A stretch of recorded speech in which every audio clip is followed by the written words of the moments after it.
ഹരേ കൃഷ്ണ കൃഷ്ണ കൃഷ്ണ ഹരേ ഹരേ ഹരേ രാമ രാമ രാമ ഹരേ ഹരേ ഹരേ കൃഷ്ണ കൃഷ്ണ കൃഷ്ണ ഹരേ ഹരേ ഹരേ രാമ രാമ രാമ ഹരേ ഹരേ ഹരേ കൃഷ്ണ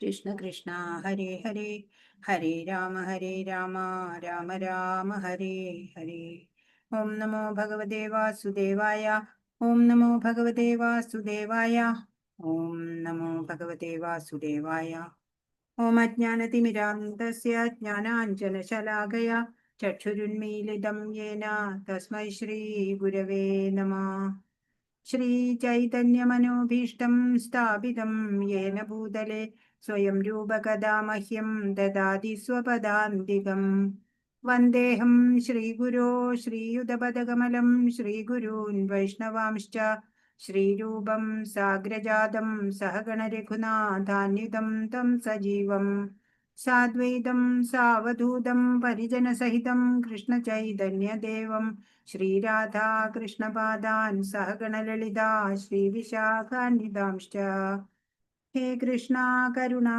സിന്ധോ ദീനബന്ധോ ജഗത്പതേ ഗോപേശ ഗോപികാകാന്ത രാധാകാന്ത നമോസ്തുതേ തപ്തകാഞ്ചന ഗൗരാംഗീ ശ്രീരാധേ വൃന്ദാവനേശ്വരി വൃഷഭാനുസുതേ ദേവി പ്രണമാമി ഹരിപ്രിയ जय श्री कृष्णा चैतन्य प्रभु नित्यानंद श्री अद्वैत गदाधरा श्रीवासादि गौर भक्त वृंद हरे कृष्णा कृष्ण कृष्ण हरे हरे हरे राम राम राम हरे हरे श्री श्री राधा गोविंद की जय श्रील प्रभुपाद की जय गुरु महाराज की जय हरे कृष्णा എല്ലാവർക്കും പ്രണാമം ഹരേ കൃഷ്ണ ഹരേ കൃഷ്ണ ഹരേ കൃഷ്ണ എല്ലാവർക്കും പ്രണാമം ശ്രീ ശ്രീ രാധാ ഗോവിന്ദ് ടെമ്പിൾ ഇസ്കോൺ മാംഗ്ലൂരിൽ നിന്നുള്ള ഭഗവത്ഗീത പഠന ക്ലാസ്സിലേക്ക് എല്ലാവർക്കും സ്വാഗതം.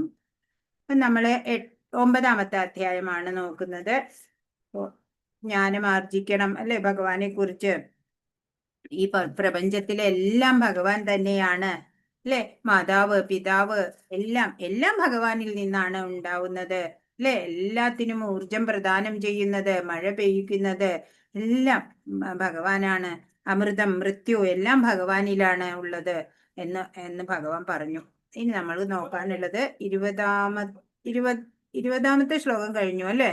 ഓരോ നിമിഷവും ഭഗവാനെ അനുഭവിച്ച് ഇവിടം സ്വർഗമാക്കാൻ നമുക്ക് സാധിക്കണം അല്ലെ. അപ്പോ അങ്ങനെ സ്വർഗീയ സുഖങ്ങള് ഒക്കെ നമുക്ക് ഇവിടെ ത്രിവേദി അതൊക്കെയാണ് നമ്മൾ പഠിച്ചത് അല്ലെ. ഹരേ കൃഷ്ണ. നമുക്ക് പോകാം അധ്യായത്തിലേക്ക്.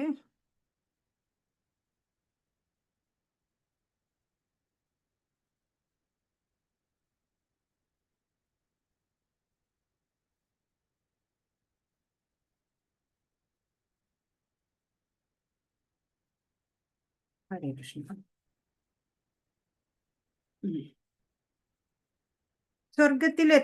എത്തിയാല് പിന്നെ അപ്പൊ ഈ സുഖകാംക്ഷികളായിട്ടുള്ളവരുണ്ടല്ലോ, കർമ്മകാണ്ഡികള്, അതായത് ഇപ്പോ വേദങ്ങളിലെ കർമ്മകാണ്ഡത്തിൽ പറഞ്ഞിരിക്കുന്ന ഫലോദ്ദിഷ്ട കർമ്മങ്ങളൊക്കെ യജ്ഞങ്ങളൊക്കെ ചെയ്ത് അങ്ങനെയുള്ളവര് എന്താ ഉണ്ടാവുക, അവര് ഇവിടെ ഭഗവാനെ സ്വർഗീയ സുഖങ്ങളൊക്കെ കാക്ഷിച്ചിട്ടാണ് അവര് ചെയ്യുന്നത് അല്ലെ, വേദ പഠനം നടത്തുന്നത്. ഹരേ കൃഷ്ണ. അപ്പോ സോമപാനം ചെയ്യുന്നവര് അവരും ഒരു വിധത്തില് ഭഗവാനെ തന്നെയാണ് ആരാധിക്കുന്നത്. അപ്പോഴും അവര് സത്കർമ്മം ചെയ്യുന്നതിനാല് അവര് പാപങ്ങളിൽ നിന്നൊക്കെ മുക്തനായിട്ട് പുണ്യലോകമായിട്ടുള്ള സ്വർഗത്തില് അവർക്ക് വസിക്കാൻ സാധിക്കും. അവിടെ ദിവ്യ സുഖങ്ങളെയൊക്കെ അനുഭവിക്കാൻ സാധിക്കും എന്ന് പറഞ്ഞു. ഇനി സ്വർഗത്തിൽ എത്തിയാല് എന്നും അവിടെ സുഖിച്ചു കഴിയാൻ സാധിക്കുമോ? അതാണ് 21ാമത്തെ ശ്ലോകത്തിൽ പറയുന്നത്. തേതം ഭുക്ത്വാ സ്വർഗലോകം വിശാലം ക്ഷീണേ പുണ്യേ മർത്യലോകം വിശന്തി ഏവം ത്രയീ ധർമ്മമനുപ്രപന്നാഗതാഗതം കാമകാമാലഭന്തേ. പറയാണ്, ഇങ്ങനെ സ്വർഗീയങ്ങളായ ഇന്ദ്രിയ സുഖങ്ങൾ ഒട്ടേറെ അനുഭവിച്ച് തങ്ങൾ ചെയ്ത പുണ്യകർമ്മങ്ങളുടെ ഫലമെല്ലാം നഷ്ടപ്പെടുമ്പോൾ അവർ ഈ നശ്വരമായ ഭൂമിയിലേക്ക് തിരിച്ചു വരുന്നു.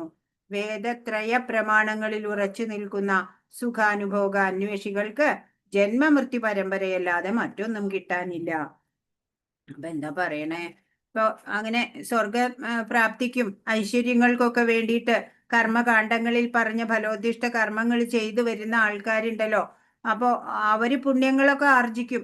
എന്നിട്ട് അവര് സ്വർഗ ലോകത്തിലൊക്കെ ചെല്ലും മരണാനന്തരം. അവിടെ നിന്നിട്ട് ഇന്ദ്രിയ സുഖങ്ങളൊക്കെ ഒട്ടേറെ അനുഭവിക്കാൻ സാധിക്കും. പക്ഷേ പുണ്യകർമ്മങ്ങളുടെ ആ അക്കൗണ്ട് കാലിയാവും. സീറോ ബാലൻസ് ആവുമ്പോൾ വീണ്ടും ഈ നശ്വരമായിട്ടുള്ള ഭൂമിയിലേക്ക് തിരിച്ചു വരണം, ജനിക്കണം ഇവിടെ. അങ്ങനെ വേദത്രയ പ്രമാണങ്ങളിൽ ഉറച്ചു നിൽക്കുന്ന ഈ സുഖാനുഭോഗാന്വേഷികൾ എന്താ ഉണ്ടാവണേ? അവരിങ്ങനെ ഈ ജന്മമൃത്യു പരമ്പരയിൽ ചുറ്റിക്കറങ്ങുക, അത്രേ ഉള്ളൂ. അവർക്ക് ഇതിന്ന് മോചനം ഉണ്ടാവണില്ല. ഭഗവാനെ ആഗ്രഹിക്കണം, അല്ലെ, ആശ്രയിക്കണം. അപ്പോഴാണ് ശാശ്വത ആനന്ദം ഉണ്ടാവുക.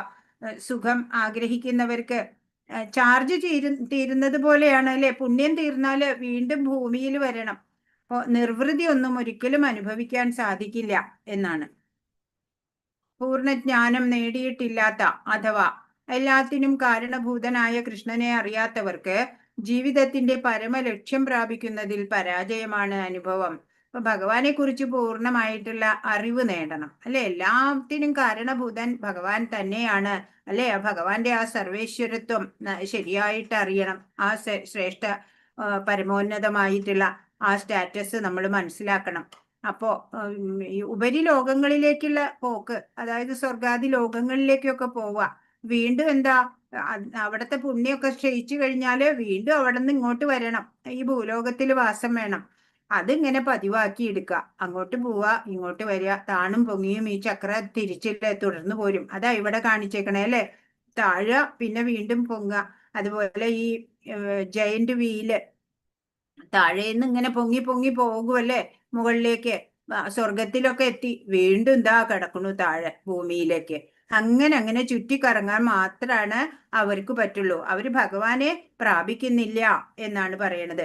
ഇപ്പൊ ശ്രീല പ്രഭുപാദ് പറയും, എങ്ങനെയാണത്രേ ഈ ഒരാളെ സ്വർഗത്തിലുള്ള ജീവിതം എങ്ങനെയാണെന്ന് വെച്ചാല്, ഒരാളെ ഇപ്പൊ നമ്മൾ വെള്ളത്തിൽ മുക്കി പിടിക്കുകയാണെന്ന് വിചാരിക്കുക, ശ്വാസം കിട്ടില്ല, അല്ലെ?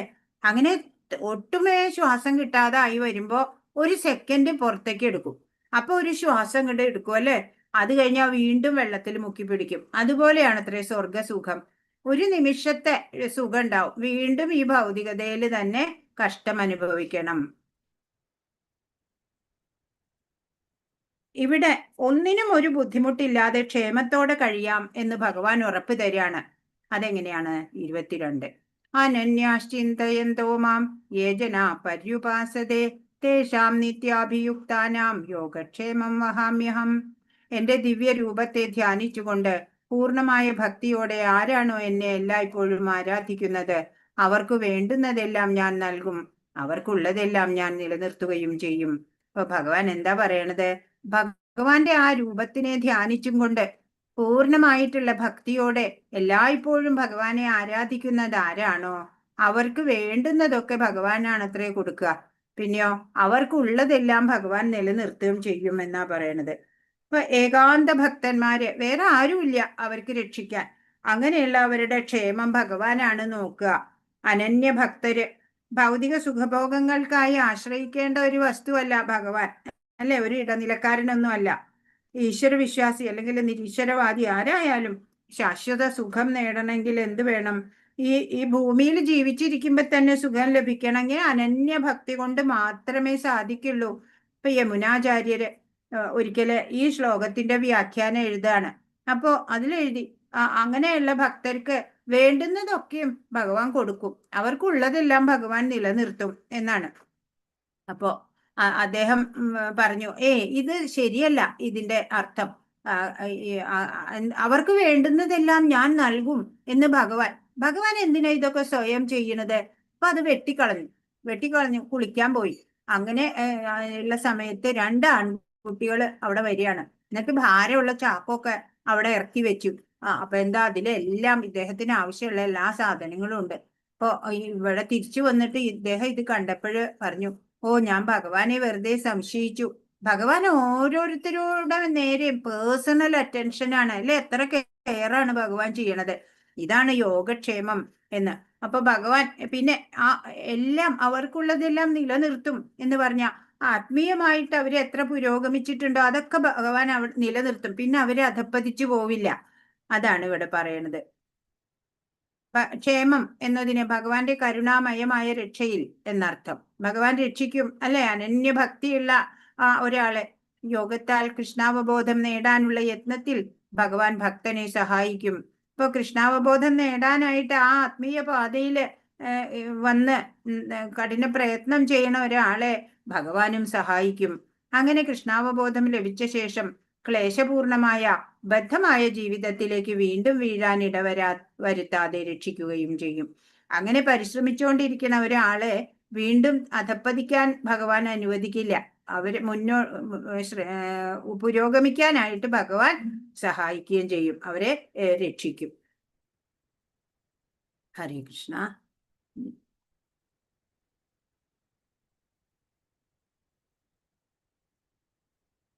എല്ലാ വഴികളും കൊട്ടി അടയ്ക്കുമ്പോൾ ഭഗവാൻ മുന്നിൽ അവതരിച്ചതുപോലെയുള്ള അനുഭവം നമുക്കും പലപ്പോഴും ഒക്കെ ഉണ്ടായിട്ടുണ്ട് അല്ലേ. ഒറ്റയ്ക്കായി എന്ന് തോന്നുമ്പോഴും ഒക്കെ. അപ്പൊ അന്യദേവതകളെ ഫലകാംക്ഷയോടെ ഭജിക്കുമ്പോൾ പൂർണ്ണ ഫലം ഉണ്ടാവില്ല. അതാ ഇവിടെ പറയണത്. അവിധിപൂർവകമാണ് അത് എന്ന് പറയാണ്. യേപ്യന്യദേവതാ ഭക്ത യജന്തേ ശ്രദ്ധയാന്വിത തേപി മാമേവ കൗന്ദേയ യജന്ത്യവിധിപൂർവകം. മറ്റു ദേവന്മാരുടെ ഭക്തന്മാരും വിശ്വാസപൂർവം അവരെ ഉപാസിക്കുന്നവരും വാസ്തവത്തിൽ എന്നെ തന്നെയാണ് ഉപാസിക്കുന്നത് കുന്തിപുത്ര. എന്നാൽ അവരങ്ങനെ ചെയ്യുന്നത് വിധിപ്രകാരമല്ല. പറയാണ്, മറ്റു ദേവന്മാരുടെ ഭജിക്കുന്ന ആൾക്കാരുണ്ടല്ലോ, അവരുടെ ഭക്തന്മാര്, അവരും വിശ്വാസപൂർവം ഉപാസിക്കുന്നവരുണ്ട്. അവരൊക്കെ വാസ്തവത്തില് ഭഗവാനെ തന്നെയാണ്, ഭഗവാൻ കൃഷ്ണനെ തന്നെയാണ് ഉപാസിക്കുന്നത്. എന്നാൽ അവരങ്ങനെ ചെയ്യണത് അവിധിപൂർവകമാണ്, വിധിപ്രകാരമല്ല. എന്താ കാരണം? എളുപ്പത്തിലുള്ള വഴി കൃഷ്ണനെ ആരാധിച്ചാൽ മതി എന്നിരിക്കെ എന്തിനല്ലേ വളഞ്ഞ വഴി വേറൊരു ദേവനെ ദേവിയെ പ്രാർത്ഥിച്ചിട്ട് അവരിലൂടെ ഭഗവാനിലേക്ക് വരുന്ന അതിന്റെ ആവശ്യമില്ല അല്ലെ. ഡയറക്റ്റ് ചെന്നാ മതി ഭഗവാന്റെ അടുത്തേക്ക്. അപ്പോ അന്യദേവതകളെ ഫലാകാംക്ഷയോടെ പ്രാപിക്കുമ്പോഴേ പൂർണ്ണ ഫലം ഉണ്ടാവില്ല എന്ന് ഭഗവാൻ പറയാണ്. ഭഗവാന്റെ അധികാരത്തിന് കീഴിലുള്ള വിവിധ ഉദ്യോഗസ്ഥന്മാരാണ് ദേവന്മാരെല്ലാം. ഭരണകൂടത്തിന്റെ നിയമങ്ങളെയാണ് ഒരാൾ അനുസരിക്കേണ്ടത്, ഉദ്യോഗസ്ഥന്മാരുടെ നിബന്ധനകളെയല്ല. അപ്പൊ ഭഗവാന്റെ അധികാരത്തിന്റെ കീഴിലുള്ള പ്രതിനിധികൾ തന്നെയാണ് മറ്റു ദേവന്മാര്. അപ്പോ ഭഗവാന്റെ ആജ്ഞ അനുസരിച്ചാ മതി അല്ലേ. അല്ലാതെ ഉദ്യോഗസ്ഥന്മാരുടെ നിബന്ധനകളല്ല നമ്മൾ പാലിക്കേണ്ടത്. ഉദ്യോഗസ്ഥരും നിയന്ത്രകരും ഭരണകൂടത്തിന്റെ പ്രതിനിധികളായി പ്രവർത്തിക്കുന്നവരാണ്. ഭരണാധികാരിയുടെ പ്രതിനിധികൾ മാത്രമായ ഇവർക്ക് കൈക്കൂലി നൽകുന്നത് നിയമാനുസൃതമല്ല താനും. അപ്പോ താഴെയുള്ള ആൾക്കാർക്ക് കൈക്കൂലി നൽകിയിട്ട് കാര്യം സാധിക്കണ പോലെ അത് അവിധിപൂർവകമാണ്. ഇതിനെയാണ് അവിധിപൂർവകം എന്നിവിടെ പറഞ്ഞിരിക്കുന്നത്. അപ്പോ അനാവശ്യമായ ഈ ദേവാരാധന കൃഷ്ണൻ അംഗീകരിക്കുന്നില്ല. അപ്പോ ഭഗവാനെ നേരിട്ട് ആരാധിക്കണേന് പകരം അന്യദേവതമാരെ ആരാധിക്കുന്നത് അവിധിപൂർവകമാണ് എന്ന് ഭഗവാൻ പറയാണ്. നമ്മുടെ ഭാവനയ്ക്ക് അനുസരിച്ച് ഫലത്തിലും വ്യത്യാസം ഉണ്ടാവും. ഇവിടെ 24. അഹം ഹി സർവയജ്ഞാനാം ഭോക്ത ച പ്രഭുരേവ ച നതു മാമഭിജാനന്തി തത്വേനാദശ്ച വന്ദിതേ. സർവയജ്ഞങ്ങളുടെയും ഭോക്താവും നാഥനും ഞാൻ മാത്രമാണ്. അതുകൊണ്ട് എൻ്റെ ഈ യഥാർത്ഥ ദിവ്യ പ്രകൃതിയെ മനസ്സിലാക്കാത്തവർക്ക് വീഴ്ചയാണ് ഫലം. അറിയാണ്, എല്ലാ യജ്ഞങ്ങളുടെയും ഭോക്താവ് ഭഗവാൻ കൃഷ്ണനാണ്. എല്ലാവരുടെയും നാഥനും ഭഗവാൻ തന്നെയാണ്. അതുകൊണ്ട് ഭഗവാന്റെ ഈ യഥാർത്ഥ ദിവ്യ പ്രകൃതിയെ മനസ്സിലാക്കാത്തവർക്ക് വീഴ്ചയാണ് ഉണ്ടാവുക, അധപതനമാണ് ഉണ്ടാവുക. ഇപ്പൊ ജന്മകർമ്മജമേ ദിവ്യം ഏവം യോ വേത്തി തത്വത എന്നൊരു വരി നമ്മൾ പഠിച്ചിട്ടുണ്ട്. അതിലെന്താ പറയണത്? ഭഗവാന്റെ ജനനത്തിന്റെയും കർമ്മങ്ങളുടെയും ഒക്കെ ദിവ്യ സ്വഭാവം, അതീന്ദ്രിയ സ്വഭാവം അറിയുന്ന ഒരാൾക്ക് പിന്നെ ഇവിടെ ജനിക്കേണ്ടതായിട്ട് വരില്ല എന്ന്. അപ്പോ ഭഗവാന്റെ യഥാർത്ഥ ദിവ്യ പ്രകൃതിയെ മനസ്സിലാക്കുക എന്നുള്ളതാണ്. അത് മനസ്സിലാക്കിയാല് എല്ലാ യജ്ഞങ്ങളുടെ ഭോക്താവും നാഥനും എല്ലാം ഭഗവാനാണ് എന്നുള്ള ആ ഭഗവാന്റെ പരമ ഉന്നതമായ സ്റ്റാറ്റസ് ശരിയായിട്ട് മനസ്സിലാക്കാത്തവർക്ക് വീഴ്ച അധപ്പതനമാണ് ഉണ്ടാവുക എന്നാണ് ഇവിടെ പറയുന്നത്. ഓരോ യജ്ഞങ്ങളും എല്ലാം നടത്തുന്നത് അന്യദേവതമാർക്കായിട്ടല്ല അല്ലേ വേണ്ടത്, ഭഗവാന് വേണ്ടിയിട്ട് ചെയ്യാണ് വേണ്ടത് പറയാണ്. അപ്പോ അങ്ങനെ ഭഗവാനെ കുറിച്ചുള്ള ജ്ഞാനം നമ്മൾ നേടുമ്പോഴെന്താ ഉണ്ടാവുക, നമ്മൾക്ക് ശ്രേയസ് ഉണ്ടാവും അല്ലെ. ഉള്ളൂരിന്റെ പ്രേമ സംഗീതത്തിൽ ഒരു വരിയുണ്ട്, വിളക്ക് കൈവശമുള്ളവനെങ്ങും വിശ്വം ദീപമയം, വെണ്മ മനസ്സിൽ വിളങ്ങിന ഭദ്രന് മേന്മേലമൃതമയം. ഇപ്പൊ ഭഗവാനെ കുറിച്ച് എല്ലാ ഭഗവാന്റെ ആ ദിവ്യ പ്രഭാവത്തിനെയൊക്കെ നല്ലതുപോലെ മനസ്സിലാക്കുന്ന ആൾക്ക് എന്താണ്, മേന്മേൽ അമൃതമയമായ ജീവിതാണ് അല്ലെ. വിളക്ക് കൈവശമുള്ളവന് വിശ്വം ദീപമയമായിട്ട് തോന്നും അല്ലെ. ഈ വിശ്വം തന്നെ ആനന്ദകരമായിട്ട് അനുഭവപ്പെടും. എന്തു വേണം, ഭഗവാനെ കുറിച്ച് ശരിയായിട്ടുള്ള ബോധ്യം ഉണ്ടാവണം, അറിവുണ്ടാവണം. ഹരേ കൃഷ്ണ. തന്റെ ലക്ഷ്യസ്ഥാനമായിട്ടുള്ള പരമാത്മാവെന്ന ചിന്തയില് ആരാധന ചെയ്യുക, അതാണ് വിധിപൂർവമുള്ളത്. അതെവിടെ പറയണേ, യാന്തി ദേവവ്രതാ ദേവാൻ പിതൃൻ യാന്തി പിതൃവ്രത ഭൂതാനി യാന്തി ഭൂതേജ്യ യാന്തി മധ്യാജിനോപിമാം. ദേവന്മാരെ ആരാധിക്കുന്നവർ ദേവന്മാരോടൊപ്പം ജനിക്കും, പിതൃപൂജകർ പിതൃക്കളോടൊപ്പം ജനിക്കും, ഭൂതപ്രേതാദികളെ ഉപാസിക്കുന്നവരാകട്ടെ അവരോടൊപ്പമാവും ജനിക്കുക. എന്നെ ആരാധിക്കുന്ന ഭക്തന്മാർ എന്നോടൊപ്പം ജനിക്കും. ഇപ്പൊ എന്താ ഭഗവാൻ പറയണത്, ദേവന്മാരെ ആരാധിക്കുന്നവര് എവിടെ ജനിക്കുക, ദേവന്മാരുടെ ലോകത്താണ് ജനിക്കുക. പിതൃപൂജകര് പിതൃക്കളോടൊപ്പമാണ് ജനിക്കുക. ഭൂതപ്രേതാദികളെ ഉപാസിക്കുന്നവരോ അവരോടൊപ്പം ജനിക്കും. ഭൂതപ്രേതാദികളെ എങ്ങനെയാ ഉപാസിക്കുക, ചിലവർ പറയുമല്ലേ, ഈ വൃക്ഷത്തിൽ ഭൂതമുണ്ട് പ്രേതമുണ്ട് എന്ന് പറഞ്ഞിട്ട് ആ വൃക്ഷത്തിനെ ഉപാസിക്കും അല്ലെ. അങ്ങനെയുള്ളവര് ആ ഭൂതപ്രേതാദികളുടെ ഒപ്പാണ് ജനിക്കുക. ഭഗവാൻ കൃഷ്ണനെ ആരാധിക്കുന്ന ഭക്തരോ ഭഗവാനോടൊപ്പം ജീവിക്കും എന്ന് പറയാണ്. അതത് ദേവന്മാരുടെ ലോകത്തിലേക്കാണ് മരണശേഷം എത്തിപ്പെടുക, നമ്മുടെ വിശ്വാസങ്ങളും കർമ്മങ്ങളും ഒക്കെ അനുസരിച്ചിട്ട്. അതാ ഇവിടെ പറയണത്. അപ്പൊ നമ്മൾ എന്തേ വേണ്ടു, അന്യദേവന്മാരെ ആരാധിക്കല്ല വേണ്ടത്, കൃഷ്ണനെ നേരിട്ട് ആരാധിക്കുക, അതിനാണ് മഹത്വം ഉള്ളത്. അതാണ് 26 മുതൽ 34 വരെയുള്ള ശ്ലോകങ്ങളിൽ നമുക്ക് പറഞ്ഞു തരാണ്. അപ്പൊ സകാമ ഭക്തിക്കും നിഷ്കാമ ഭക്തിക്കും തമ്മിൽ വ്യത്യാസമുണ്ട് അല്ലെ. ഫലേച്ഛയോടുകൂടി ചെയ്യുന്ന കർമ്മം, ഫലേച്ഛ ത്യജിച്ചിട്ട് ചെയ്യുന്ന കർമ്മം. ഇപ്പൊ നിഷ്കാമമായിട്ട് ഭഗവാനെ ലക്ഷ്യമാക്കി ചെയ്താല് അതിന് ഒരു പണച്ചെലവോ ഒന്നുമില്ല അല്ലെ. വഴിപാടുകൾ കഴിക്കാൻ പണം ചെലവാവുക അങ്ങനെയൊന്നുമില്ല. അതാ ഇവിടെ 26-ാമത്തെ ശ്ലോകം പറയണത്. പത്രം പുഷ്പം ഫലം തോയം യോ മേ ഭക്ത്യാ പ്രയച്ഛതി തദഹം ഭക്ത്യുപഹൃതമശ്നാമി പ്രയതാത്മന. പറയാണ്, സ്നേഹത്തോടും ഭക്തിയോടും കൂടി ഒരാൾ എനിക്ക് അർപ്പിക്കുന്നത് എന്തും, ഇലയോ പൂവോ ഫലമോ ജലമോ ആകട്ടെ, ഞാനത് സ്വീകരിക്കും. ഭഗവാൻ പറയാണ്, എങ്ങനെ കൊടുക്കണം ഭഗവാന്, സ്നേഹത്തോടും ഭക്തിയോടും കൂടി കൊടുക്കണം അല്ലെ. നമ്മുടെ ആ മനസ്സിന്റെ ഭാവമാണ് അല്ലെ, ഭാവഗ്രാഹിയാണ് ജനാർദ്ദനൻ. അപ്പൊ നമ്മള് ആ സ്നേഹത്തോടും ഭക്തിയോടും ഭാവനയോടെ കൊടുക്കുമ്പോഴാണ് ഭഗവാൻ അത് സ്വീകരിക്കുന്നത്. ഭഗവാൻ ഇതിന്റെ ഒന്നും ആവശ്യമില്ല അല്ലെ. ഇവിടെ ഉള്ളത് എല്ലാം ഭഗവാന്റെ ഉടമസ്ഥതയിലുള്ളതാണ്. നമ്മൾ അതൊന്ന് സമർപ്പിക്കണു ആ അർപ്പണ ബുദ്ധിയോടെ, അത്രയേ ഉള്ളൂ. അപ്പോഴും ഭഗവാൻ അത് സന്തോഷത്തോടെ സ്വീകരിക്കുകയാണ് ചെയ്യണത്. ഭക്തി അല്ലെങ്കിൽ ഭക്തിപൂർവമായ സേവനം മാത്രമാണ് കൃഷ്ണ സാമീപ്യത്തിനുള്ള മാർഗം എന്ന സത്യത്തെ ഊന്നി പറയുകയാണ് ഈ ശ്ലോകത്തിൽ. രണ്ടിടത്ത് ഭക്തി എന്ന വാക്ക് ആവർത്തിച്ചതിന്റെ ഉദ്ദേശം എന്താണ്? ഇപ്പോ ഭക്തിപൂർവം ഉള്ള ആ ഭഗവത് സേവനം, അത് മാത്രമേ കൃഷ്ണ സാമീപ്യത്തിനുള്ള ഒരു മാർഗം എന്നിവിടെ ഊന്നി പറയാണ്. സർവം ഈശ്വരാർപ്പണമാക്കുന്ന ഒരു ഭക്തന്റെ രീതി എങ്ങനെയാണ്, അതാ ഇവിടെ പറയണത്. 27-ാമത്തെ ശ്ലോകം. യത് കരോഷി യദശ്നാസി യജുഹോഷി ദദാസി യത് തപസ്യസി കൗന്ദേയ തത്കുരുഷ്യമദർപ്പണം. ഇപ്പൊ പറയാണ്, നീ എന്ത് ചെയ്യുന്നുവോ, എന്ത് നിവേദിക്കുന്നുവോ, ഭക്ഷിക്കുന്നുവോ, എന്ത് ദാനം ചെയ്യുന്നുവോ, എന്ത് തപശ്ചര്യകൾ അനുഷ്ഠിക്കുന്നുവോ കുന്തിപുത്ര, അതെല്ലാം എനിക്കായി അർപ്പിച്ചുകൊണ്ട് ചെയ്യുക. അപ്പൊ എന്താ ചെയ്യണ്ടേ? ഏത് പ്രവൃത്തി ചെയ്യുമ്പോഴും ഭഗവാനെ അർപ്പിച്ചുകൊണ്ട് ചെയ്യുക. ഭഗവാന് ഇപ്പൊ നമ്മളൊരു കർമ്മം ചെയ്യാൻ തുടങ്ങുമ്പോ ഈ പ്രവൃത്തി ഭഗവാന് തൃപ്തികരമാവോ, ഭഗവാന്റെ പ്രസന്നതയ്ക്ക് ഉപകരിക്കോ എന്നൊന്ന് ചിന്തിക്കുക. അങ്ങനെ വരുമ്പോ നമ്മൾ ധാർമ്മികമായി മാത്രമാണ് പ്രവർത്തിക്കുള്ളൂ, അല്ലെ? അധർമ്മം ചെയ്യില്ല. ഭഗവാന് അധർമ്മം ചെയ്യണത് തൃപ്തി ഉണ്ടാവില്ല, നമുക്കറിയാം. അപ്പൊ ഭഗവാന് ഹിതകരമായിട്ടുള്ള കർമ്മങ്ങൾ മാത്രം നമ്മൾ ചെയ്യാൻ ശ്രമിക്കണം. എല്ലാം ഭഗവാനെ അർപ്പിച്ചുകൊണ്ട് ചെയ്യണം, അല്ലെ? ദോഷമുള്ള കർമ്മങ്ങൾ നമ്മൾ ഭഗവാനെ അർപ്പിച്ച് ചെയ്യില്ല, അല്ലെ?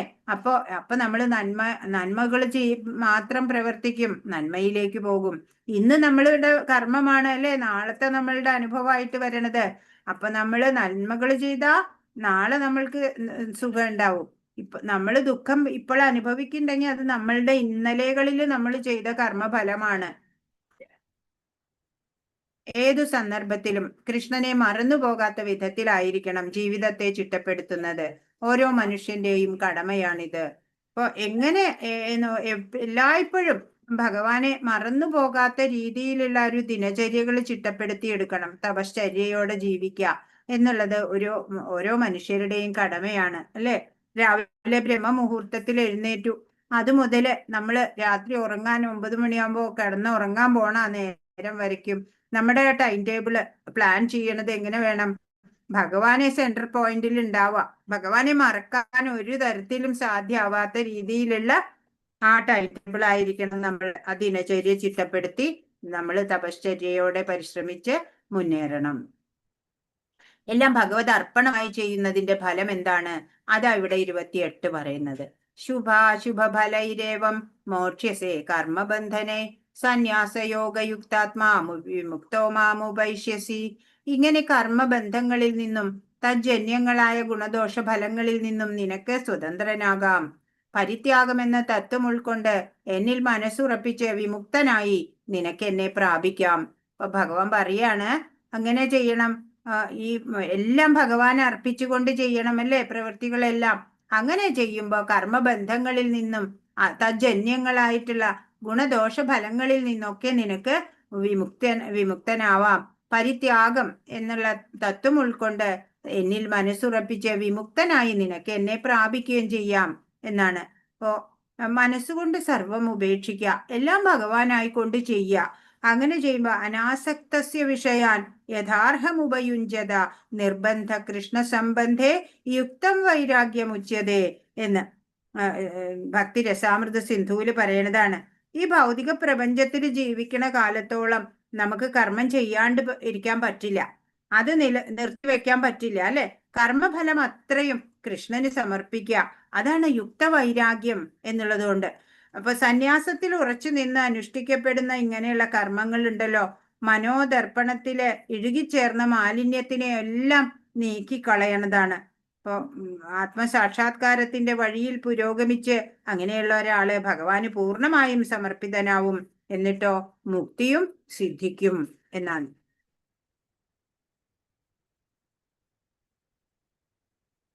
വഴിപാടുകളൊക്കെ നമ്മൾ നടത്തേണ്ടത് സകാമ ഭക്തിയുടെ ഭാഗമാണ്, അല്ലെ? ഇന്ന ഫലം ഉദ്ദേശിച്ചിട്ടാണ് നമ്മൾ ഓരോ വഴിപാടുകൾ ചെയ്യുക, അല്ലെ? അതത്ര ഉചിതമല്ല. ഭഗവത് നിർദ്ദേശം അനുസരിച്ച് കൃഷ്ണാവബോധ പ്രവർത്തനത്തിൽ ഏർപ്പെടുന്ന ആളാണ് യുക്തൻ. ഭഗവാൻ പറയണത് എവിടെയോ ഭഗവാൻ പറഞ്ഞു തരണേ? ഭഗവത്ഗീതയിലൂടെ, അല്ലെ? ഭഗവാന്റെ വാണിയാണ്. അതൊക്കെ നമ്മൾ മനസ്സിലാക്കുക, ജീവിതത്തിലെ പ്രാവർത്തികമാക്കുക ചെയ്യേണ്ടത്, അല്ലെ? അങ്ങനെ കൃഷ്ണാവബോധത്തിൽ ഏർപ്പെടുന്ന ആളാണ് യുക്തനായിട്ടുള്ളത്. രൂപ ഗോസ്വാമി പറയാണ്, ഈ ഭൗതിക പ്രപഞ്ചത്തിൽ ജീവിക്കുന്ന കാലത്തോളം നമുക്ക് കർമ്മം ചെയ്യാണ്ടിരിക്കാൻ സാധിക്കില്ല, അത് നിർത്തിവെക്കാൻ പറ്റില്ല. കർമ്മഫലം അത്രയും കൃഷ്ണൻ അർപ്പിക്കുന്നതിനെ യുക്തവൈരാഗ്യം എന്ന് പറയും. എന്താണ് യുക്തവൈരാഗ്യം? എല്ലാ കർമ്മഫലങ്ങളും ഭഗവാനായിക്കൊണ്ട് സമർപ്പിക്കുക, അല്ലെ? ഒന്നിൽ ഫലത്തിൽ ആഗ്രഹം നമ്മൾ വെക്കാൻ പാടില്ല. അതാണ് യുക്തവൈരാഗ്യം. 2 തരം വൈരാഗ്യം ഉണ്ട് അത്രേ. ഫൽഗു വൈരാഗ്യം എന്നൊരു വൈരാഗ്യമുണ്ട്, യുക്ത വൈരാഗ്യമുണ്ട്, ഫൽഗു വൈരാഗ്യമുണ്ട്. ഫൽഗു വൈരാഗ്യം എന്ന് പറഞ്ഞാൽ അത് മാനസികമായിട്ടല്ല, പുറമെ ഇപ്പൊ കാഷായ വസ്ത്രമൊക്കെ ധരിച്ച് ദണ്ടൊക്കെ പിടിച്ചിട്ട് ഇങ്ങനെ പോണ വലിയ സന്യാസി ആണെന്ന് ഭാവിക്കും, അല്ലെ? മനസ്സിലോ വേറെ ലൗകിക ചിന്തകളൊക്കെ ആയിരിക്കും വരിക. അതാണ് യുക്ത വൈരാഗ്യം. സോറി, അതാണ് ഫൽഗു വൈരാഗ്യം, മർക്കട വൈരാഗ്യം എന്നും പറയും. അപ്പൊ യുക്ത വൈരാഗ്യമാണ് നമ്മൾ ചെയ്യേണ്ടത് അല്ലെ. എല്ലാം കർമ്മഫലങ്ങളെല്ലാം ഭഗവാനായിക്കൊണ്ട് അർപ്പിച്ച് ചെയ്യണം. ഭഗവാന് ആരോടും പക്ഷപാതമില്ല. ഭക്തർക്ക് ഭഗവാനെ അനുഭവിക്കാൻ സാധിക്കും. അതാ 29 പറയണത്. സമോഹം സർവഭൂതേഷു നമേ ദേഷ്യോസ്തി ന പ്രിയ യേ ഭജന്തി തുമാം ഭക്ത്യാ മയി തേ തേഷു ചാപ്യഹം. എനിക്ക് ആരോടും അസൂയയില്ല, പക്ഷപാതവുമില്ല. എല്ലാറ്റിനോടും സമഭാവനയാണ് എനിക്കുള്ളത്. പക്ഷേ ഭക്തി പുരസ്സരം ആരാണോ എന്നെ സേവിക്കുന്നത് അയാൾ എന്റെ സുഹൃത്തും ഞാൻ അയാളുടെ സുഹൃത്തുമാണ്. അവൻ എന്നിൽ അധിവസിക്കുന്നു. ഇപ്പൊ ഭഗവാൻ പറയാ, ഭഗവാൻ ആരോടും അസൂയയില്ല, പാർഷ്യാലിറ്റി ഇല്ല, ഒന്നുമില്ല. അപ്പൊ എല്ലാറ്റിനോടും സമഭാവനയാണ് ഭഗവാന്. പക്ഷേ ഒരു പക്ഷേയുണ്ട്. എന്താണ്? ഭക്തി പുരസ്സര ആരാണോ ഭഗവാനെ സേവിക്കണത് ആ ആള് ഭഗവാന്റെ സുഹൃത്താണ്. ഭഗവാനോ അയാളുടെ സുഹൃത്തും. അപ്പോ അങ്ങനെയുള്ള ഭക്തൻ ഭഗവാനിലാണ് അധിവസിക്കണത് എന്ന് പറയാണ്. അപ്പൊ ഭക്തന്മാരോട് ഒരു സോഫ്റ്റ് കോർണർ ഉണ്ട്. എല്ലാവരെയും ഇഷ്ടമാണ് ഭഗവാന്, എന്നാലും കൂടുതൽ ഇഷ്ടമുണ്ട് അല്ലെ ഭക്തനോട്. പുണ്യമുള്ളവർക്കാണ് ഭക്തി ലഭിക്കാന്നാണ്. എന്ത് നല്ലത് കൈവശം വന്നാലും അപ്പോൾ അത് ഭഗവാന് സമർപ്പിക്കാനുള്ള ഒരു മനസ്സുണ്ടാവണം അല്ലെ. ഇപ്പൊ നമ്മള് ജനലും വാതിലും ഒക്കെ തുറന്നിട്ടാലാണ് സൂര്യപ്രകാശം ലഭിക്കുക. എല്ലാം അടച്ചു വെച്ചാല് പ്രകാശം ലഭിക്കില്ല. അപ്പൊ ഭഗവാനോട് അടുത്താല് മനസ്സില് പ്രകാശാണ് ഉണ്ടാവുക. ഈശ്വരാഭിമുഖം ഇല്ല എന്നുണ്ടെങ്കിലോ അവിടെ അന്ധകാരാണ് അല്ലെ, പ്രകാശം ഉണ്ടാവില്ല. അപ്പൊ നമ്മൾ ആ പ്രകാശത്തിനെ, ആ ജ്ഞാനത്തിനെ സ്വീകരിക്കാൻ പാത്രീഭൂതരാവണം. കൃഷ്ണനെ എവരിലും സമഭാവനയാണ് ഉള്ളതെങ്കിൽ, ആരോടും അദ്ദേഹത്തിന് പ്രത്യേക മമത ഇല്ലെങ്കിൽ, തന്റെ അതീന്ദ്രിയ സേവനത്തിൽ മുഴുകിയിരിക്കുന്നവരിൽ അദ്ദേഹം എന്തിന് സവിശേഷ താല്പര്യം കാട്ടുന്നു? അത് പക്ഷപാതമല്ല, സ്വാഭാവികാണ് അല്ലെ. നമ്മളോട് കൂടുതൽ സ്നേഹം കാണിക്കണവരോട് തിരിച്ചു നമുക്കും സ്നേഹം ഉണ്ടാവും. അത് ക്വയറ്റ് നാച്ചുറലാ. അപ്പൊ അതാ ഇവിടെ പറയണത്. എല്ലാത്തിനോടും സമഭാവനയാണ്, പക്ഷെ പ്രത്യേകിച്ച് കുറച്ച് ഇഷ്ടക്കൂടുതല് ഭക്തരോട്. ഈ ഭൗതിക ലോകത്തിൽ ഒരാൾ എത്ര തന്നെ ഉദാരനും ധർമ്മിഷ്ഠനും ആയാലും ശരി, സ്വന്തം മക്കളിൽ കൂടുതൽ താല്പര്യം പ്രദർശിപ്പിക്കാറുണ്ട്. ലൗകികരുടെ ഒരു സ്വഭാവം അല്ലെ. എല്ലാ കുട്ടികളും ഒരേപോലെ എന്നൊക്കെ വലിയ ഫിലോസഫി പറയും. പക്ഷെ അവനവന്റെ കുട്ടിയെ പ്രത്യേകം അല്ലെ. അതുപോലെ ഈ ജീവിതത്തില് നന്മ ചെയ്യുന്നവർക്ക് മാത്രമല്ല ഭഗവാനെ ഭജിക്കാനാവുക. ഭഗവാനെ എപ്പോഴാണോ ഭജിക്കണത് അപ്പോൾ അവർക്ക് നന്മ ലഭിക്കും എന്നും കൂടെ ഇവിടെ പറയാണ് 30. അഭിജേത് സുദുരാചാരോ ഭജതേ മാമനന്യഭാഗ് സാധുരേവ സമന്തവ്യ സമ്യക് വ്യവസിതോ ഹി സാ. ഒരാൾ അത്യന്തം ഹീനമായൊരു ദുഷ്കർമ്മം ചെയ്താൽ പോലും ഭക്തിപൂർവം ഭഗവത് സേവനത്തിൽ ഏർപ്പെടുന്ന പക്ഷം അയാളെ സാധു എന്ന് കരുതണം. കാരണം തന്റെ ദൃഢവിശ്വാസത്തിൽ അദ്ദേഹം ശരിയായി വർത്തിക്കുന്നു. പറയാണ്, ഇനിയിപ്പോ ഒരാളൊരു മോശം പ്രവൃത്തി ചെയ്തു എന്ന് വിചാരിച്ചാലും പിന്നീട് ഭക്തിപൂർവം ഭഗവത് സേവനത്തിൽ ഏർപ്പെടുകയാണ് എന്നുണ്ടെങ്കിൽ അയാൾ ഒരു സാധു തന്നെയാണ് എന്ന് കരുതാം. എന്താ കാരണം? തന്റെ ദൃഢവിശ്വാസത്തില് ശരിയായി വർത്തിക്കുന്നുണ്ട് എന്നാണ്. ഇപ്പൊ കുറെ നാള് ദുരാചാരനായിട്ട് സമൂഹത്തിന്റെ വെറുപ്പ് നേടിയവരും പുണ്യാത്മാക്കളെയൊക്കെ ദർശിക്കുന്ന വേളയില് ഭഗവത് ഭജനത്തിൽ ഏർപ്പെട്ടിട്ട് ശുദ്ധഭക്തനേക്കാൾ കൂടുതൽ ഭക്തി ചെയ്യാൻ സാധിക്കും. ലക്ഷ്യബോധം കൈവന്നവൻ ശരിയായ പാതയിൽ സഞ്ചരിക്കും. അങ്ങനെ മനസ്സമാധാനം നേടും എന്നാണ്. ഇപ്പൊ ഇവിടുത്തെ ഒരു കഥ ജഗായി മതായിയുടെ കഥയാണ്. ഇത് മുമ്പ് പറഞ്ഞിട്ടുള്ളതല്ലേ ഈ കഥ? മുമ്പ് പറഞ്ഞതാണോ? ഹരേ കൃഷ്ണ. പറഞ്ഞിട്ടില്ല. ഇല്ലേ? അപ്പോള് ഈ അന്ന് ചൈതന്യ മഹാപ്രഭുവിന്റെ കാലം, ആ കാലത്ത് ഈ നിത്യാനന്ദ പ്രഭു, ഇത് ചൈതന്യ മഹാപ്രഭു ആണ്, ഇത് നിത്യാനന്ദ പ്രഭു ആണ്. അപ്പൊ നിത്യാനന്ദ പ്രഭു എങ്ങനെയാന്ന് വെച്ചാ എല്ലാ വീടുകളിലും കയറി ഇറങ്ങി എല്ലാവരോടും നാമം ജപിക്കാൻ പറയും. ഹരേ കൃഷ്ണ മഹാമന്ത്രം ജപിക്കൂ, ഇങ്ങനെ നിങ്ങള് കഷ്ടപ്പെടേണ്ടി വരില്ല, ഭഗവാന്റെ അടുത്തേക്ക് പോണം എല്ലാവരും, അങ്ങനെയൊക്കെ പറഞ്ഞ് എല്ലാവരെയും നാമം ജപിക്കാൻ നിർബന്ധിക്കും. അപ്പോൾ ഒരു വീട്ടിൽ പോയപ്പോ അത് മദ്യപാനികളുടെ വീടാ. ജഗായി മതായി പറഞ്ഞിട്ട് 2 പേരുണ്ട്. അവര് മദ്യപാനികളാ. അപ്പൊ അവരിങ്ങനെ മോശം സാഹചര്യത്തിൽ ജീവിക്കുന്നത് ദയ തോന്നിയിട്ട് കാരുണ്യം കൊണ്ട് നിത്യാനന്ദ പ്രഭു പറഞ്ഞു, ഇങ്ങനെയൊന്നും ചെയ്താ നല്ലതല്ല, നിങ്ങള് നാമം ജപിക്കൂ എന്ന് പറയാണ്. അപ്പൊ അവർ പറഞ്ഞു പോകാൻ പറഞ്ഞു, ഇതൊന്നും വേണ്ട. വീണ്ടും വീണ്ടും അവരെ നിർബന്ധിച്ചപ്പോ ഈ മദ്യം കുടിക്കണ കൊട എടുത്തിട്ട് നിത്യാനന്ദ പ്രഭുവിന്റെ തലയ്ക്ക് അടിച്ചു, നെറ്റിയൊക്കെ പൊട്ടി ചോര ഒലിക്കാൻ തുടങ്ങി. അപ്പോഴേക്കും അതറിഞ്ഞിട്ട് ചൈതന്യ മഹാപ്രഭു അവിടെ വരികയാണ്. മഹാപ്രഭു വന്നിട്ട് ചക്രം കൊണ്ട് ഇവരെ വധിക്കാൻ നോക്കുമ്പോ നിത്യാനന്ദ പ്രഭു തടയാണ്. വേണ്ട, അവരെ ഒന്നും ചെയ്യണ്ട എന്ന് പറയാണ്. അങ്ങനെ അവരുടെ പ്രവൃത്തിയില് മനംമാറ്റം വന്നു. ഈ ദുരാചാരികളായിട്ടുള്ളവരാണെങ്കിലും അവര് വിചാരിച്ചു ഒരാളെ ഉപദ്രവിക്കാൻ പോയിട്ട് പോലും അവര് തിരിച്ചൊന്നും ചെയ്യണില്ല. അങ്ങനെ അവര് പിന്നെ ആ മഹാത്മാക്കൾ, ഒരു മഹാത്മാവിന്റെ സംഘം ഉണ്ടാവുമ്പോ ഏത് ദുരാചാരികളും അവര് സദാചാരത്തിലേക്ക് വരും എന്നുള്ളതാണ്. അങ്ങനെ ഇവര് പിന്നെ ഭക്തരായി കാൽക്കൽ വീഴാണ്. അതാണ് ഇവിടെ കൊടുത്തിട്ടുള്ള കഥ. അപ്പൊ ദുരാചാരരായി നടന്നു എന്ന് വെച്ചാലും പിന്നീട് ഭക്തി മാർഗത്തിലേക്ക് വരുമ്പോ അവരും സാധു എന്ന് തന്നെ കരുതണം. ഭക്തിപൂർവം സദാ ഭഗവത് സേവനത്തിൽ ഏർപ്പെട്ടിരിക്കുന്ന ഒരാൾ ചില ഹീനകൃത്യങ്ങൾ ചെയ്തു പോയാലോ അവയെ ചന്ദ്രനിൽ കാണാവുന്ന കളങ്കം പോലെ മാത്രമേ കരുതേണ്ടതുള്ളൂ. അല്ലെ, ചന്ദ്രനില് ഇങ്ങനെ ഒരു മാർക്ക് ഉണ്ടാവും അല്ലെ, മുയലിന്റെ പോലെയൊക്കെ കറുത്തൊരു നിഴല്. അവ ചന്ദ്രപ്രകാശത്തിന്റെ പ്രസരണത്തിന് തടസ്സമാകാറില്ല. അതുപോലെയാണ് അങ്ങനെ തന്നെ സാധു ജനോചിതമായ മാർഗത്തിൽ നിന്ന് തെല്ലൊന്ന് കാൽ തെറ്റിപ്പോയെന്ന് വെച്ച് ഭക്തൻ നിന്ദാർഹനല്ല. അങ്ങനെയുള്ളവരെ ആയാലും നമ്മൾ നിന്ദിക്കേണ്ട ആവശ്യമില്ല. ഇടയ്ക്ക് എന്തെങ്കിലും ഒരു ഹീനമായ പ്രവൃത്തിയിൽ ഏർപ്പെട്ടു എന്ന് വെച്ചിട്ട് അയാൾ പിന്നീട് ഭക്തി മാർഗത്തിൽ വന്നാ പിന്നെ അയാളെ നിന്ദാർഹനല്ല അയാള് എന്ന് പറയാണ്. ഹരേ കൃഷ്ണ. 31-ാമത്തെ. ദുഷ്ടാത്മാവ് പോലും മനംമാറ്റം വന്നിട്ട് ഭക്തനായേക്കും. അതാ അല്ലെ, ക്ഷിപ്രം ഭവതി ധർമാത്മാ ശശ്വച്ഛാന്തിം നിഗച്ഛതി കൗന്ദേയ പ്രതിജാനീഹി നമേ ഭക്ത പ്രണശ്യതി. അങ്ങനെയുള്ള ആള്, ധർമ്മമാർഗത്തിലേക്ക് വന്ന ആളുണ്ടല്ലോ, വേഗത്തിൽ ധാർമ്മികനായി തീർന്ന് ശാശ്വതമായ ശാന്തി നേടുന്നു. എന്റെ ഭക്തന് ഒരിക്കലും നാശം സംഭവിക്കുന്നില്ല എന്ന് കുന്തിപുത്ര ഉറപ്പിച്ചു പ്രഖ്യാപിക്കൂ. പറയാണ് പറയാ അർജുനനോട്, അർജുന നീ ആഹ്വാനം ചെയ്യൂ, എന്റെ ഭക്തൻ ഒരിക്കലും നശിക്കില്ല. അപ്പൊ ഭക്തന്റെ വാക്കിനാണ് ഭഗവാൻ വില കൽപ്പിക്കണത്. കൃഷ്ണൻ തന്റെ വാക്ക് തെറ്റിക്കും, എന്നാ ഭക്തന്റെ വാക്ക് ഭഗവാൻ തെറ്റിക്കില്ല ഒരിക്കലും. ഒരിക്കലും മഹാഭാരത യുദ്ധം നടക്കുമ്പോ ഭീഷ്മരോട് ഏറ്റുമുട്ടാൻ ചക്രം എടുത്തിട്ട് ഓടുകയാണ് കൃഷ്ണൻ. അർജുനന്റെ നേരെ മഴത്തുള്ളികൾ പോലെ ഭീഷ്മര് അമ്പെയ്തു. അർജുനൻ ആകെ വിവശനായി.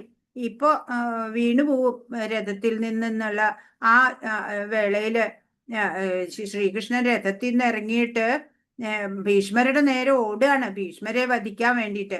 അപ്പൊ എല്ലാരും പറഞ്ഞു, ഈ യുദ്ധത്തില് കൃഷ്ണ അങ്ങ് ആയുധം എടുക്കില്ല എന്ന് ശപഥം ചെയ്തിട്ടുണ്ട് എന്ന്.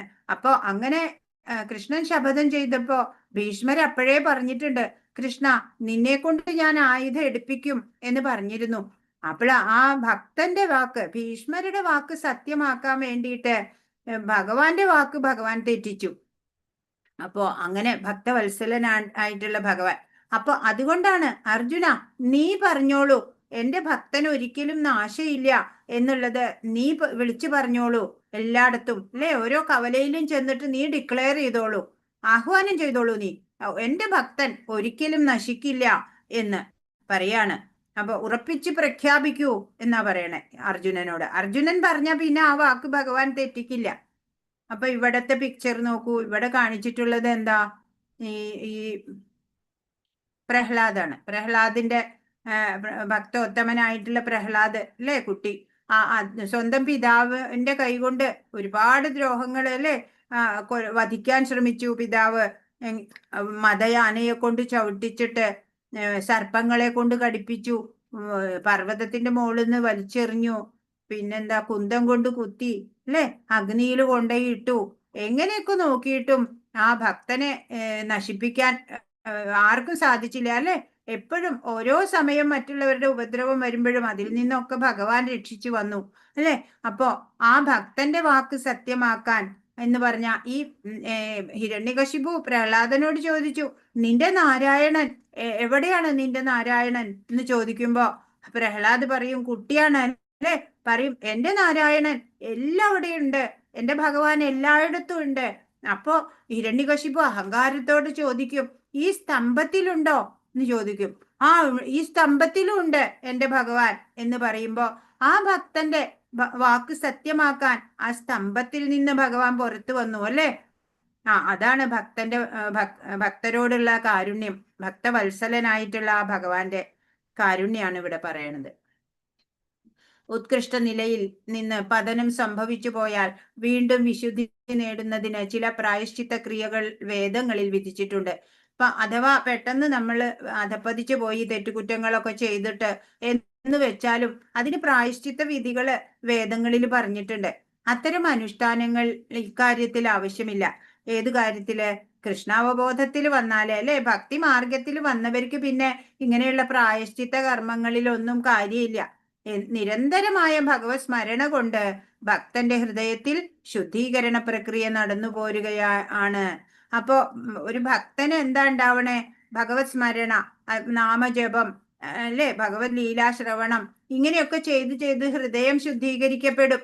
അതുകൊണ്ട് പിന്നെ മറ്റുള്ള പ്രായശ്ചിത്ത അനുഷ്ഠാനങ്ങൾ കർമ്മങ്ങളൊന്നും ഒരു ഭക്തനായി കഴിഞ്ഞാൽ പിന്നെ ചെയ്യേണ്ടതില്ല എന്നാണ് ഭഗവാൻ പറഞ്ഞു തരുന്നത്. ഹരികൃഷ്ണ. വ്യക്തിയുടെ കർമ്മങ്ങളാണ് ഒരാളെ ബ്രാഹ്മണനോ ക്ഷത്രിയനോ ഒക്കെ ആക്കുന്നത്. അതാ ഇവിടെ 32 പറയണത്. മാം ഹി പാർത്ഥവ്യപാശ്രിത്യ യേബി സ്യുപാപയോനയ സ്ത്രീയോ വൈശ്യാസ്തഥാ ശൂദ്രാസ്തേബി യാന്തി പരാം ഗതിം. പാർത്ഥ, എന്നെ ആശ്രയിക്കുന്നവർ അധമകുലത്തിൽ പിറന്നവരോ സ്ത്രീകളോ കച്ചവടക്കാരോ ശൂദ്രരോ ആരായാലും ശരി പരമപദം പ്രാപിക്കും. ഇപ്പൊ ഭഗവാനെ പ്രാപിക്കാൻ ആർക്കും പറ്റും അല്ലേ? അതിന് ജെൻഡർ, കുലം, മഹിമ, പദവി, ഇതൊന്നും, പണം, ഇതൊന്നും ഒരു മാനദണ്ഡമല്ല അല്ലേ? അപ്പൊ എന്താ പറയണേ? ഭഗവാനെ ആശ്രയിക്കുന്നവര് ആരായിക്കോട്ടെ അല്ലെ, ഏത് കുലത്തിലായിക്കോട്ടെ, ഏത് ജെൻഡർ ആയിക്കോട്ടെ അല്ലെ, ഏത് പ്രൊഫഷനിലുള്ളവരായിക്കോട്ടെ, അവര് ഭഗവാനെ പ്രാപിച്ചാ മതി, ആശ്രയിച്ചാ മതി. അപ്പൊ അവരെ പരമപദം പ്രാപിക്കും എന്നാ പറയണേ. വൈശ്യരോ ശൂദ്രരോ സ്ത്രീകളോ ആയാലും പാപം ചെയ്തതിനാലാണത്രേ അവരിങ്ങനെ വന്ന് പിറക്കുന്നത്. ആ ജന്മത്തിൽ ഭഗവാനെ ഭജിക്കുകയാണെന്നുണ്ടെങ്കിലോ പരമപദത്തിലെത്തും എന്നാണ്. അപ്പൊ മറ്റൊന്നിനും സ്ത്രീകളെ ശ്രേഷ്ഠതയിൽ എത്തിക്കാൻ സാധിക്കില്ല എന്നാണ്. ഭക്തി ഒന്നുകൊണ്ട് മാത്രം സ്ത്രീകൾക്ക് ശ്രേഷ്ഠത ലഭിക്കും എന്നാ പറയണത്. അപ്പൊ സ്ത്രീകളെ പോലെ ദുഃഖ ദുരിതങ്ങൾ കൂടുതല് പുരുഷന്മാർക്ക് ഇല്ല അല്ലെ? കുടുംബത്തിലായാലും സമൂഹത്തിലായാലും എല്ലാം പലതും സഹിക്കണം സ്ത്രീകൾക്ക്.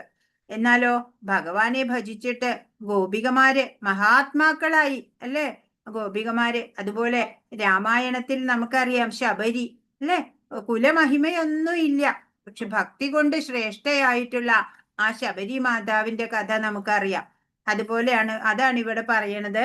അപ്പോ ഭഗവാനെ ആശ്രയിക്കുന്നവര് ഏത് കുലത്തിലോ എവിടെ ആയാലും അവര് ഭഗവാനെ പ്രാപിക്കുക തന്നെ ചെയ്യും. ഭഗവാനെ ആശ്രയിക്കുക, ഭഗവാന്റെ ആശ്രയത്വത്തിൽ വരിക, അത്രേ വേണ്ടൂ. മനുഷ്യർക്കിടയിൽ അധമ ഉത്തമ ഭേദം ഇല്ലാതാക്കാൻ മാത്രം കരുത്തുറ്റതാണ് ഭഗവത് സേവനത്തിന്റെയും ഒരു പരമഭക്തനിൽ നിന്നുള്ള മാർഗനിർദ്ദേശത്തിന്റെയും പ്രഭാവം. ആർക്കും ഇത് സ്വീകരിക്കാം. അപ്പൊ മനുഷ്യരുടെ ഇടയിൽ അധമൻ ഉത്തമൻ എന്നൊക്കെയുള്ള ഉച്ചനീചത്വ ഭാവനയൊക്കെ ഉണ്ട് അല്ലെ? അതൊക്കെയും ഇല്ലാതാവണത് എപ്പോഴാ? ഒരു ഭഗവാനിൽ നിന്ന് ഉള്ള മാർഗനിർദ്ദേശം, അല്ലെങ്കിൽ ഒരു ഭക്തനിൽ നിന്ന് എന്ന് വെച്ചാൽ ഒരു ഗുരുവിൽ നിന്നുള്ള മാർഗനിർദ്ദേശപ്രകാരം ആ ഭക്തി മാർഗത്തിൽ ഉറച്ചു നിന്നിട്ട് പ്രയത്നിക്കുക അല്ലെ? അങ്ങനെ ചെയ്യുക വഴി ഉച്ചനീചത്വങ്ങളൊക്കെ ഇല്ലാണ്ട് എല്ലാവരും ഭഗവാനില് ആശ്രിതത്വം സ്വീകരിച്ച് ഭഗവാനെ പ്രാപിക്കാൻ തക്ക യോഗ്യത നേടാൻ പറ്റും എന്ന് ഭഗവാൻ പറഞ്ഞു തരാണ്. വ്യക്തിയുടെ കർമ്മങ്ങളാണ് ഒരാളെ, ഇതല്ലേ നമ്മളിപ്പോ പറഞ്ഞത്. ചില തത്വജ്ഞാനികൾ, വിശേഷിച്ച് മായാവാദികൾ പറയുന്നത് ഈ ലോകം മിഥ്യ മാത്രമാണെന്നാണ്. മായാവാദികൾ പറയും ഇതൊക്കെ ഒരു മിഥ്യയാണ്, ഈ ലോകമൊന്നും പ്രപഞ്ചമൊന്നും ശരിക്കുള്ളതല്ല ഒരു എന്താ പറയുക, സ്വപ്നം പോലെ ഈ പ്രപഞ്ചം മിഥ്യയല്ലെന്ന് നമുക്ക് ഭഗവത്ഗീതയിൽ നിന്ന് മനസ്സിലാക്കാം. ഇത് മായയല്ല, പക്ഷെ ക്ഷണികമാണ് അല്ലെ. ക്ഷണികം എന്ന് പറഞ്ഞാൽ ടെമ്പററി ആണ് അല്ലെ. അത് ക്ഷണികം എന്നത് ആ ശ്ലോകം അല്ല, അതിന് മുമ്പുള്ള ശ്ലോകത്തിന്റെ വിവർത്തനം പറഞ്ഞുകൊണ്ടിരിക്കുന്നത്. ഇവിടെ എന്തോ തെറ്റ് പറ്റിയിട്ടുണ്ട് അല്ലേ. 32-ാമത്തെ മാതാജി പറഞ്ഞുകൊണ്ടിരുന്നേ, പിന്നെ പെട്ടെന്ന് 33-ന്റെ വിവർത്തനം. അതെയാ, 30 ഇവിടെ 33 ഇല്ലാന്നേ. കണ്ടോ, 32 കഴിഞ്ഞ പിന്നെ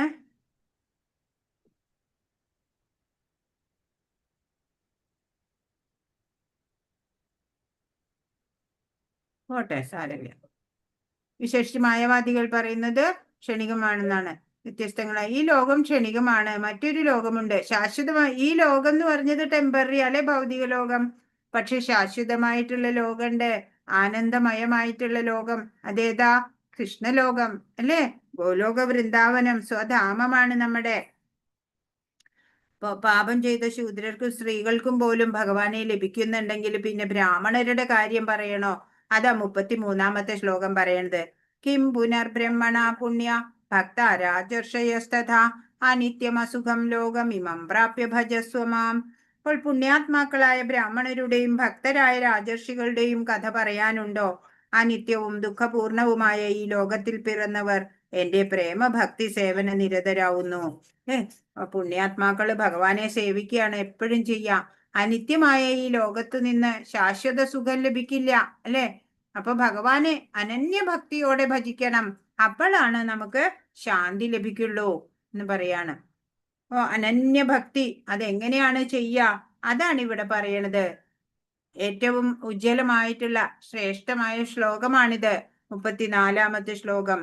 മന്മനാഭവ മദ്ഭക്തോ മദ്യാജി മാം നമസ്കുരു മാമേ വൈശ്യസി യുക്തൈവമാത്മാനം മത്പരായണ.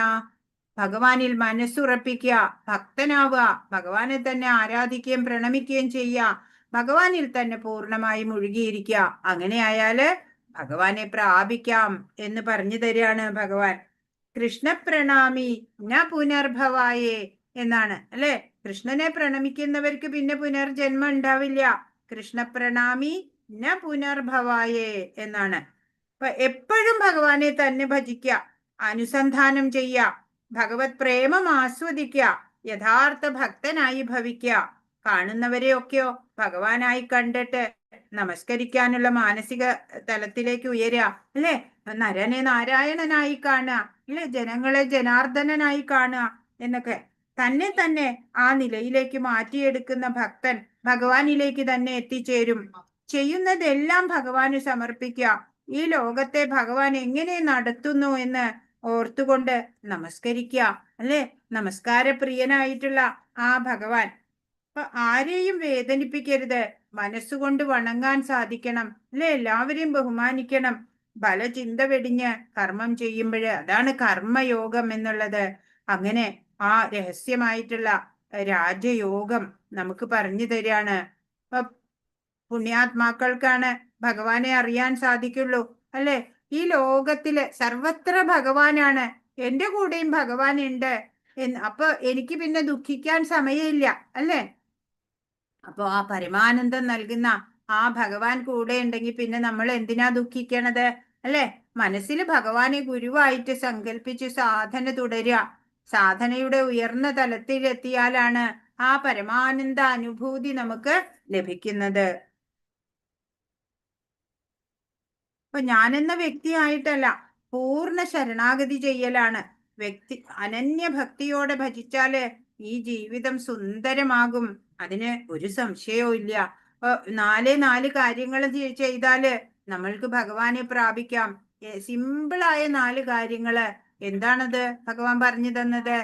ഭഗവാനെ മനസ്സിൽ ഉറപ്പിക്കുക, ഭഗവാന്റെ ഭക്തനാവുക, ഭഗവാനെ ആരാധിക്കുകയും പ്രണമിക്കുകയും ചെയ്യുക, ഭഗവാനിൽ തന്നെ പൂർണ്ണമായി മുഴുകിയിരിക്കുക. ഇത്രയും ചെയ്താല് ഭഗവാനെ കിട്ടായി പിന്നെ അല്ലെ. എന്ത് എളുപ്പം. അപ്പോ ഭഗവാനെ പ്രണമിക്കുക അല്ലെ. 3 സമയവും നമ്മൾ ഭഗവാന് നൈവേദ്യമൊക്കെ സമർപ്പിച്ച് നമസ്കരിക്കുക. നമസ്കാരപ്രിയനായിട്ടുള്ള ഭഗവാൻ അപ്പൊ പ്രസന്നനാവും അല്ലെ. ഏത് പ്രവൃത്തിയും ഭഗവാനെ പ്രസന്നനാക്കാനായിട്ട് ചെയ്യാൻ നമുക്ക് സാധിക്കണം. അപ്പൊ അനന്യഭക്തിയോടെ എന്തു കർമ്മവും ഭഗവാന് സമർപ്പണമായിട്ട് ചെയ്യുക. ഫലകാമന കൂടാതെ എല്ലാം ചെയ്യുക. എല്ലാത്തിലും സമഭാവന ഉണ്ടാവണം. അപ്പോഴാണ് നമുക്ക് ശാന്തി ഉണ്ടാവുക, ദുഃഖമേ ഉണ്ടാവില്ല. ഇതാണ് രാജയോഗം. രാജവിദ്യയിലൂടെ, അതായത് സാധനയിലൂടെ ആത്മാനന്ദം അനുഭവിക്കുക, പൂർണ്ണമായ ശരണാഗതി, അതാണ് രാജവിദ്യ എന്നുള്ളത്. അതിലൂടെ എത്തിച്ചേരുന്നതോ രാജയോഗത്തിലേക്കാണ്. അതാണ് നമ്മൾക്ക് ഈ അധ്യായം പറഞ്ഞു തന്നത് അല്ലെ. രാജവിദ്യ, രാജഗുഹ്യയോഗം. അപ്പൊ നമ്മള് ഭാഗ്യവാന്മാരാണ്. രാജയോഗം എന്നുള്ള വിദ്യ നമ്മളിപ്പോ അറിഞ്ഞിരിക്കണു അല്ലെ. ഇനി അത് ജീവിതത്തിൽ പകർത്തുക, അത്രേ വേണ്ടൂ. അപ്പോഴാ നമുക്ക് അറിയാൻ കഴിയുക, ജീവിതത്തിൽ വരുന്ന മാറ്റം സ്വയം അനുഭവിച്ചറിയാൻ നമുക്ക് സാധിക്കും എന്നാണ് ഭഗവാൻ ഇതിലൂടെ നമുക്ക് പറഞ്ഞു തന്നു. അതിഗുഹ്യതമമായിട്ടുള്ള അറിവാണ് നമ്മൾക്ക് തന്നത് അല്ലെ. അപ്പോ എല്ലാവരോടും സമഭാവനയോടെ പെരുമാറുക, സർവഭൂതദയ ഉണ്ടാവുക അല്ലെ. ഏത് കർമ്മം ചെയ്യുമ്പോഴും ഭഗവാന് സമർപ്പണമായിട്ട് ചെയ്യുക, ഫലകാംക്ഷയില്ലാതെ. അപ്പോ അങ്ങനെ നമുക്ക് ആത്മാനന്ദത്തിലേക്ക് വരാം അല്ലെ. സാധന ചെയ്യുക. അങ്ങനെ നമ്മൾ ആ ശരണാഗതി ചെയ്ത് എത്തിച്ചേരുന്ന സ്ഥലം ഉണ്ടല്ലോ, ആ മാർഗമാണ് രാജവിദ്യ. അങ്ങനെ പ്രാക്ടീസ് ചെയ്തിട്ട് എത്തിച്ചേരുന്നത് രാജയോഗത്തിലേക്കായിരിക്കും എന്നാണ് ഭഗവാൻ പറഞ്ഞു തരുന്നത്. അസുര സ്വഭാവികളായ ചിലരുണ്ട്. അവരും കൃഷ്ണനെ പറ്റി ചിന്തിക്കുന്നു. കൃഷ്ണന്റെ മാതുലനായ കംസൻ ചെയ്തിരിക്കുന്നത് പോലെ ഈർഷ്യയോടെ. കംസൻ വൈരി എന്ന നിലയിലാണെങ്കിലും കൃഷ്ണനെ സദാ ഓർമ്മിച്ചു പോന്നു. അസുര സ്വഭാവികള്, ദൈവികത ഒട്ടും ഉള്ളിലില്ലാത്തവരുണ്ട് അല്ലെ. അവര് ഭഗവാനെ പറ്റിയിട്ട് എന്താ ചിന്തിക്കുക? ഈർഷ്യയോടെ, അസൂയയോടെ ഒക്കെയാ ചിന്തിക്കുക. ഇപ്പൊ കംസൻ ഇവിടെ വൈരി, ശത്രുത്വ മനോഭാവത്തിലായിരുന്നു അല്ലെ. വൈരി എന്ന നിലയിലാണ് കൃഷ്ണനെ സദാ ഓർമ്മിച്ചിരുന്നു. പക്ഷെ ആ ഭാവം വൈരം ആയിരുന്നു. എപ്പോഴാണോ കൃഷ്ണൻ തന്നെ കൊല്ലാൻ വരുന്നതെന്ന് ഭയാക്രാന്തനായിരുന്നു ആ രാജാവ്. അങ്ങനെയുള്ള സ്മരണ നമ്മെ സഹായിക്കില്ല അല്ലെ. പ്രേമഭക്തി പുരസ്സരമാവണം കൃഷ്ണനെ സ്മരിക്കുന്നത്. അതാണ് ഭക്തി അല്ലെ. പ്രേമഭക്തി എന്ന് പറഞ്ഞാല് അത്ര സ്നേഹത്തോടെ ഭഗവാനെ സ്മരിക്കുക അല്ലെ. ഭഗവാന് വേണ്ടി കർമ്മങ്ങൾ ചെയ്യുക, എല്ലാം ഭഗവാനായിക്കൊണ്ട് ചെയ്യുക. അതാണ് ഭക്തി എന്നുള്ളത്. ഹരേ കൃഷ്ണ.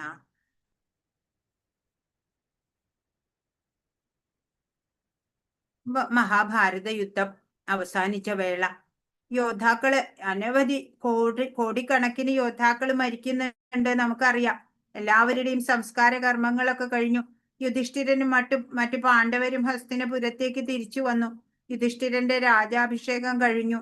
അങ്ങനെ ഒരാള് മാത്രം ആ കുരുക്ഷേത്ര യുദ്ധഭൂമിയിൽ നിന്ന് വന്നിട്ടില്ല. ആരാണ്?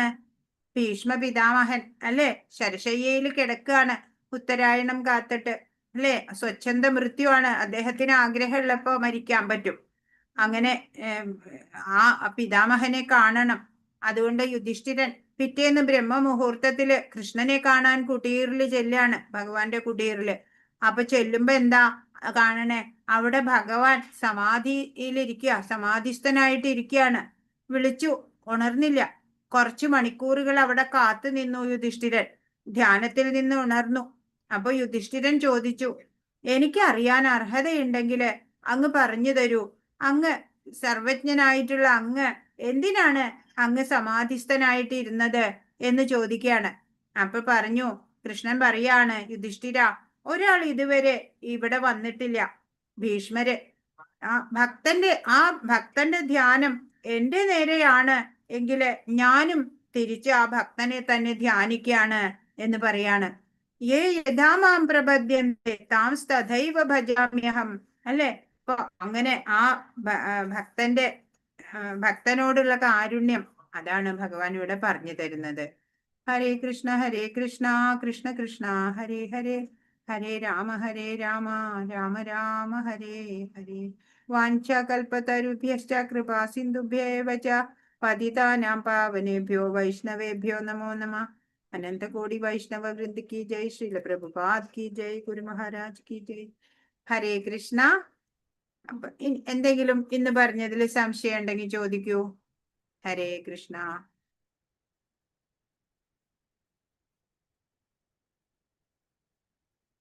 ഇന്ന് പറഞ്ഞതിൽ എന്തെങ്കിലും സംശയമുണ്ടോ?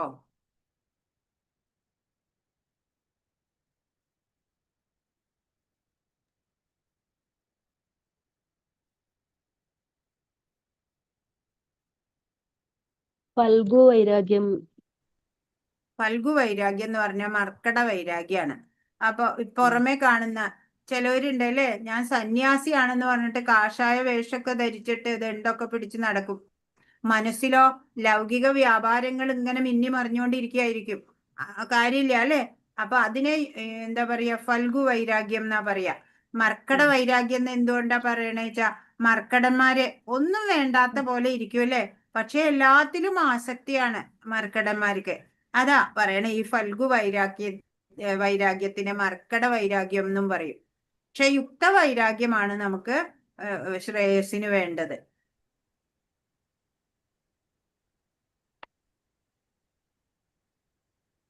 ഹരേ കൃഷ്ണ.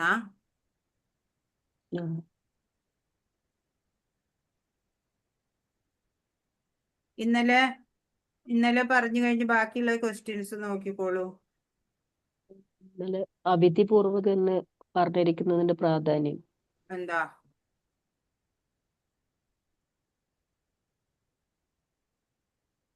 എന്താ ഉത്തരം? ഭഗവാന്റെ അധികാരത്തിന് കീഴിലുള്ളവരാണ് മറ്റ് ദേവന്മാര്. അന്നേരം മറ്റ് ദേവന്മാരെ പൂജിക്കാതെ ഭഗവാനെ നേരിട്ട് പൂജിക്കണം. അങ്ങനെ അതെ. മറ്റ് ദേവന്മാരെ പൂജിക്കുന്നതാണ് നിയമാനുസൃതമല്ലാത്ത അതാണ് അവിധിപൂർവകമായിട്ടുള്ളത്. ഒറ്റവാക്കിൽ അന്യദേവന്മാരെ ആരാധിക്കുന്നതിന് എഴുതിയാ മതിയോ? ആ മറ്റ് ദേവന്മാരെ ആരാധിക്കുന്നതിനാണ്. അന്യദേവന്മാരുള്ള അവരോടുള്ള ആരാധനയാണ് അവിധിപൂർവകം എന്നുള്ളത്. നമ്മുടെ ജീവിതത്തെ ഏത് രീതിയിൽ ചിട്ടപ്പെടുത്തണം? ഏത് സന്ദർഭത്തിലും കൃഷ്ണനെ മറന്നു പോകാത്ത വിധത്തിലായിരിക്കണം ജീവിതത്തെ തിട്ടപ്പെടുത്തേണ്ടത്. അതെ.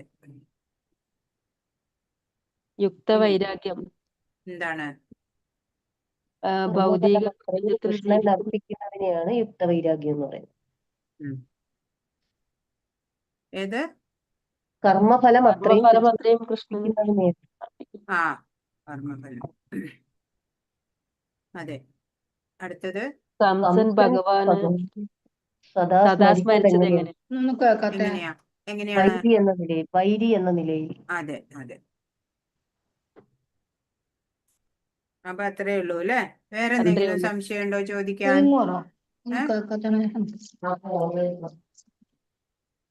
അത്രേ ഉള്ളൂ. വേറെന്തെങ്കിലും ചോദിക്കാനുണ്ടോ? ഇല്ല മാതാജി.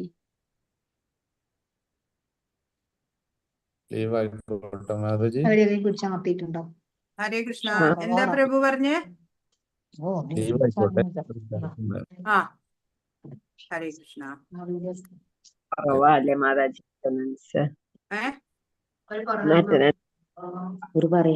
റീന മാതാജിയുടെ സൗണ്ട് റെഡി ആയില്ലേ ഇപ്പോഴും?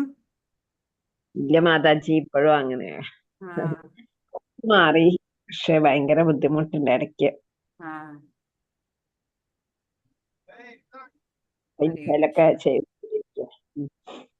ഹരേ കൃഷ്ണ. എല്ലാവർക്കും പ്രണാമം. ഹരേ കൃഷ്ണ. ഹരേ കൃഷ്ണ. നാളെ കാണാം കേട്ടോ. ഹരേ കൃഷ്ണ.